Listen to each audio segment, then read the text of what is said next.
Coach. Recapping another week here for the Railsplitters. Looking back to last night, obviously we talked after the game, an 86-72 win over Tusculum.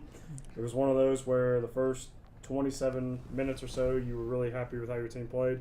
Last 13 minutes, not so much.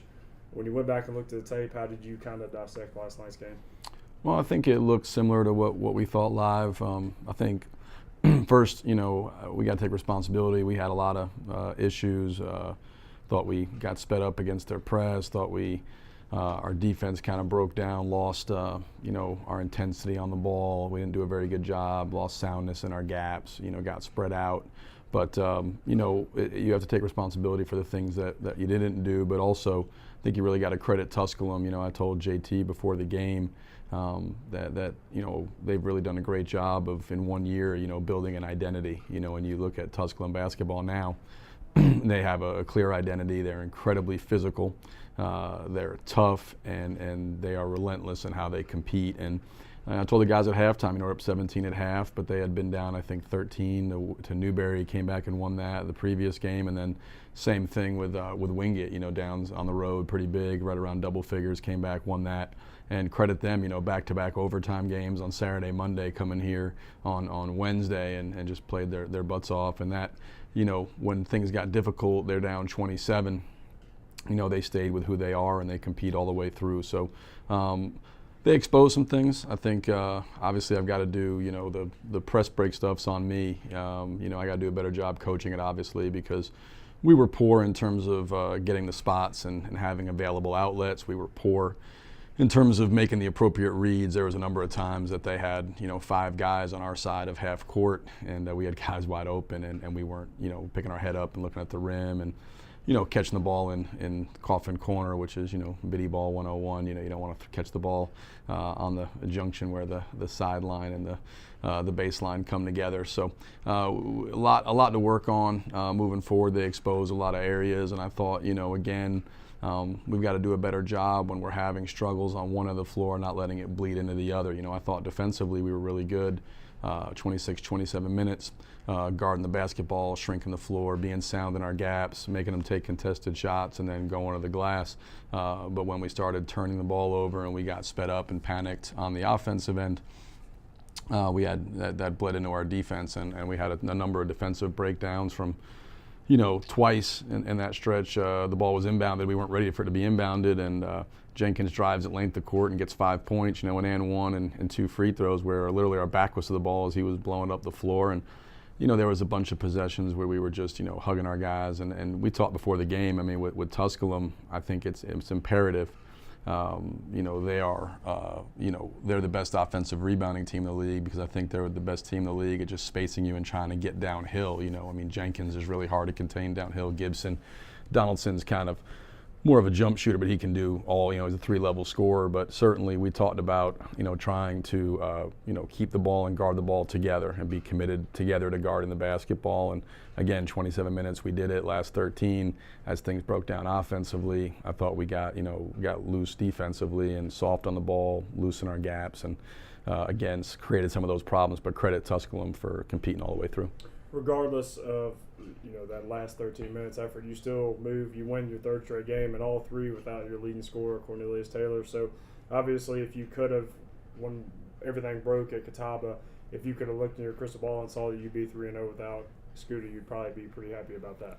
Yeah, that was not ideal. We've unfortunately kind of become somewhat accustomed to playing without really good players. If you go back 2 years ago, Dorian and Emmanuel were out for extended periods of time. Dorian really the rest of the season, and obviously losing Scoot here for a period of time.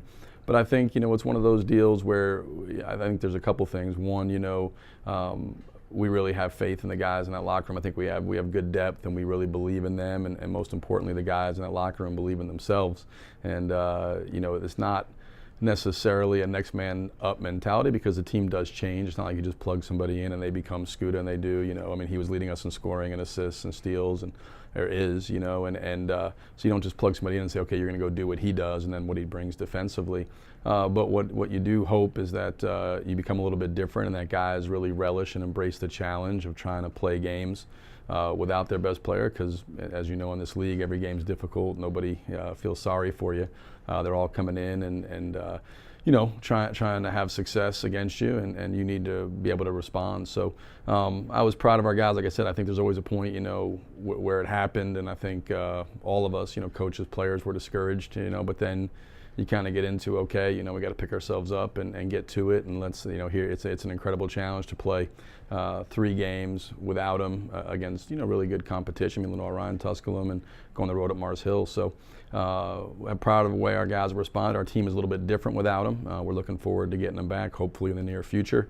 But proud of how we've operated without him, and we may have to do it again on Saturday, so we'll see. But he's getting closer to getting back. But I'll let Donnie and all them determine that. I'll just wait to hear back. But he's closer than certainly every day. He's progressing. So fingers crossed we'll have him back sooner rather than later. But again, I do think we've shown some growth in his absence. Another thing we talked about last night was the stretch that Cam Calhoun is on in the absence of Scooter Taylor. We've talked about a story and everything that makes it really special. 61 games, the first 61 games of his career, he never had a 20-point game. Now he's done it 3 straight games. Just in the broadest terms, what has allowed Cam Calhoun to play the way he's played the last 3 games? I just think he's, obviously we talked about when you lose a player, your team changes, player as significant as Scoot, and so we're probably playing through him more. Like last night, against the press, he was, handling the ball and initiating offense for us. He's been more aggressive and attacking. I think his minutes have gone up. But Cam's just really had an outstanding year, and he's a guy that just you love to coach him. He's coachable. He's kind of the ultimate warrior. I mean, he's out there just battling and wrestling with behemoths, and we talked about he's 6'4", 200 pounds, but he's got unbelievable heart, unbelievable desire. He plays with great force.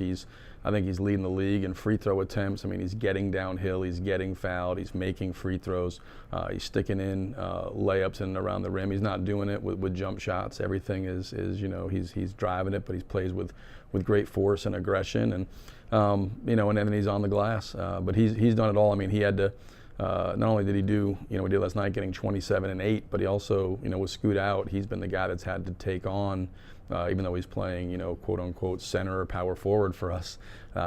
He's the guy who guarded, Giallo against Lenoir Ryan and Thomas. He's the guy last night, guarding Jenkins and Donaldson and their best guards. So his versatility, his toughness, his smarts.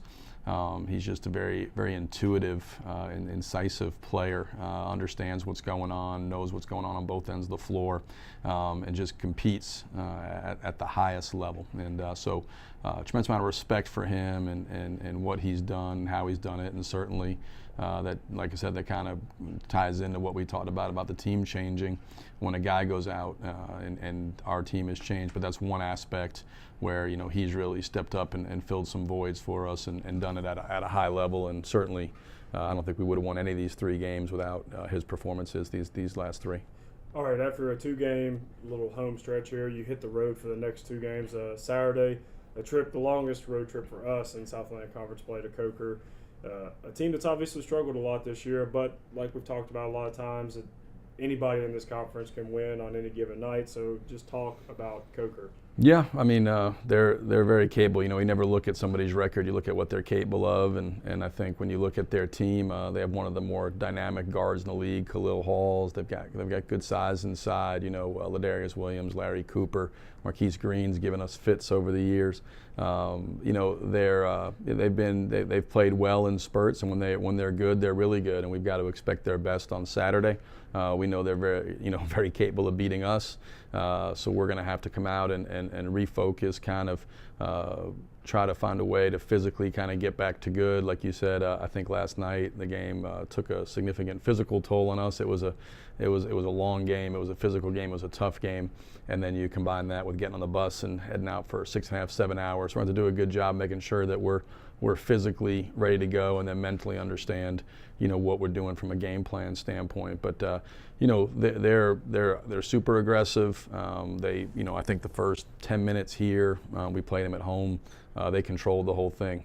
They got into us. They disrupted us offensively. We struggled to guard them. They made some tough shots over top of defense, which they're capable of doing.